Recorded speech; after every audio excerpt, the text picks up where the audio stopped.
اب سب سے پہلی چیز جو لشکر جہل میں آئی وہ تھی حسادت. ابلیس حسد کر رہا تھا کس کے ساتھ؟ جو کمالات خدا نے کس کو دیے تھے؟ آدم کو دیے تھے. اب قرآن کی آیت ام یحسدون الناس علی ما آتاہم اللہ من فضلہ، کہتا ہے حبیب یہ حسد کرتے ہیں جو میں نے اپنے فضل و کرم سے عطا کیا.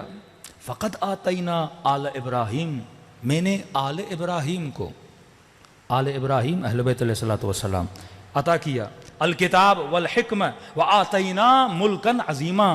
میری مرضی میں ان کو کتاب دوں، میری مرضی میں علی کو حکمت دوں.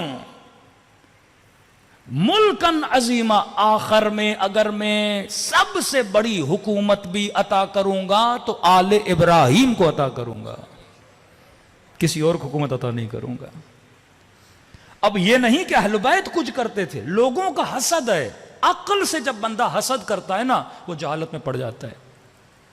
آگے رسول خدا کے پاس، یا رسول اللہ یہ کیا ماجرا ہے، کیا ہوا؟ کہ عورتوں میں سیدۃ النساء العالمین بنایا تو اپنی بیٹی کو بنایا، وہ بھی ہاشمی. جوانوں کا سردار جنت میں کسی کا بنایا، وہ بھی اپنے نواسوں کو بنایا، وہ بھی ہاشمی. سید الشہداء اگر کسی کو بنایا وہ بھی حمزہ کو بنایا، وہ بھی ہاشمی.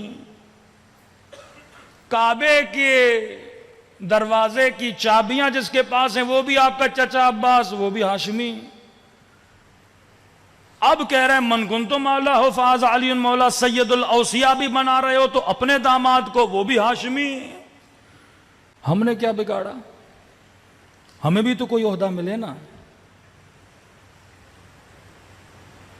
اللہ کہتا ہے تیرا کیا جائے، میری مرضی میں جسے فضیلت دوں. ام یحسدون الناس علی ما آتاہم من فضلہ، میری مرضی میں جسے فضیلت عطا کروں نا.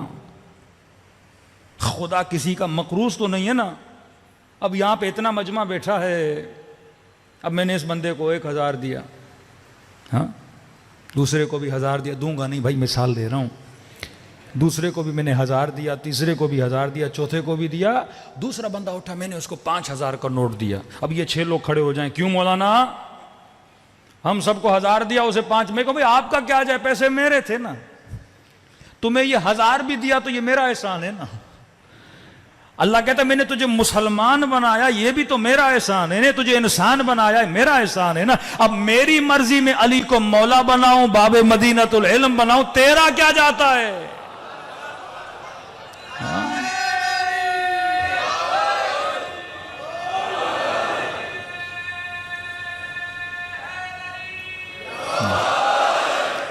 یہ حسد کرتے واقعا مسلمانوں میں ایک فرقہ ہے. کیوں علی کی اتنی باتیں ہوتی ہیں؟ بھئی اللہ فضیلت دے رہا ہے، سیدۃ النساء العالمین بنا رہا ہے، اللہ کی مرضی ہے نا. اب ضد کرتے نہیں 4 بیٹیاں تھیں، اگر تھیں ایک حدیث لا کے دکھاؤ ان کی فضیلت میں. جناب خدیجہ کی بات آتی ہے، دوسری بیویوں کو فہرست کی لا کے کھڑی کر دیتے ہیں. بھائی جس کی فضیلت میں رسول نے باتیں کی ہیں وہ بات کرو نا، جس سے خدا نے فضیلت عطا کی ہے. جناب حمزہ چچا ہیں، فضیلت ہے، دوسرے 2 چچا ہیں بدبخ ہو گئے. یوسف کے ساتھ یوسف کے بھائیوں کا مسئلہ کیا تھا؟ حسد. جناب یوسف نے کبھی بھائیوں کو تکلیف دی تھی؟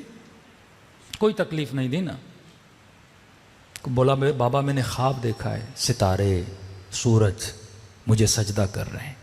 یعقوب کی سمجھ گئے کہ یوسف بیٹا ہے پر مجھ سے افضل ہے. ماں ہو مہتاب و آفتاب و ستارے سجدہ کر رہے ہیں. کب بیٹا ایک سے مراد میں ہوں، تیری ماں ہے، تیرے بھائی ہیں. سمجھ گئے تھے، لیکن بھائیوں کو نہ بتانا. ام یحسدون، اصل جڑ ہے حسد. ابلیس بنا حسد کی وجہ سے کہ اسے کیوں دیا، مجھے کیوں نہیں دیا. یہ پہلی بیماری ہے اور مضبوط ترین، جہاں سے شیطان انسان کے وجود میں آگ لگانا شروع کر دیتا ہے. تبھی فرمایا علی والا کبھی حسد نہیں کرتا. تو دیکھ خدا نے ان کو کیا دیا ہے اور وہی روشنی اپنے وجود میں پیدا کرنا شروع کر دے. حابیل اور قابیل کا قصہ حسد سے شروع ہوا. 950 سال تبلیغ کی حضرت نوح نے جب یہ کہے نا کہ میں نہیں مانتا، یہاں سے خدا عذاب نازل کرنا شروع کر دیتا ہے، کیونکہ تو نوح کا انکار نہیں کر رہا، تو کس کا انکار کر رہا ہے؟ پروردگار عالم کا انکار کر رہا ہے۔ حضرت نوح کو پہلے ہی بتا دیا، نوح درخت لگا، خدا مہلت بھی دیتا ہے بندے کو سدھرنے کی، بہت لمبی مہلت دیتا ہے۔ درخت لگائے، درخت بڑے ہوئے، خشک سالی آئی نوح کے بد دعا کے نتیجے میں، پھر کہا انہی درختوں کو کاٹ کر کشتی بناؤ، پھر انہی درختوں سے کشتی بنائی۔ بیٹے نے جب اللہ کا انکار کیا تو خدا نے کہا نوح یہ تمہاری اہل میں سے نہیں ہے۔ عقل کا کام ہے سر خم تسلیم کرے حکم پروردگار عالم کے سامنے۔ یہ لوگ جو شریعت کی باتیں نہیں مانتے، مولانا یہ بات نہیں مانیں گے، وہ بات نہیں مانیں گے، آدھا مانوں گا، یؤمنون ببعض ویکفرون ببعض، نماز پڑھوں گا پر داڑھی نہیں مانوں گا، ہاں یہ کروں گا لیکن خمس نہیں مانوں گا، ہاں زکوٰۃ نہیں دوں گا، روزہ نہیں رکھوں گا، بعض کو مانتا ہے بعض کو نہیں مانتا۔ اللہ کہتا ہے ایسا ایمان میری دربار میں قابل قبول نہیں ہے۔ یہ جو تو انکار کر رہا ہے، یہ انکار کس کا ہے؟ پروردگار، یہ اعلان جنگ ہے پروردگار عالم کے ساتھ۔ لیکن وہیں پر پھر نوح کو اللہ بتاتا، اب یہ نوح یہ نہیں کہ میں اپنے بندوں سے پیار نہیں کرتا۔ جب آپ کربلا کا واقعہ سنتے ہو نا، ملتا ہے 17 لوگ گودی قتل گاہ میں گئے تھے امام حسین کا سر قلم کرنے، 17 لوگ، کسی کی جرت نہیں ہوئی مولا کا سر قلم کرے۔ جاتے تھے ہاتھ کانپتے تھے، بہارت ابوہت حسین ابن علی، آخر میں شمر گیا، مولا کے سینے پہ سوار ہوا۔ اس وقت امام اس سے کلام کرے، شمر ابھی تک تو نے جتنی خطائیں کی حسین بندوبست کرے گا، لیکن یہ خطا نہ کر، کیونکہ امام کے گلے پہ جو چھری چلاتا ہے اس گناہ کی معافی نہیں ہے۔ نہیں سمجھا؟ روایت کے جملے ہیں، چھری چلاتا گیا پر حسین کے گلے پہ چھری نے چلنے سے انکار کیا۔ کہنے لگا حسین یہ گلا کٹ کیوں نہیں رہا؟ پھر امام نے اپنے نانا کی حدیث سنائی کہ یہ وہ جگہ ہے جہاں میرے نانا نے بوسہ دیا تھا۔ تجھے نہیں پتا میں کون ہوں؟ میری اماں نے اس گلے پہ بوسہ دیا تھا۔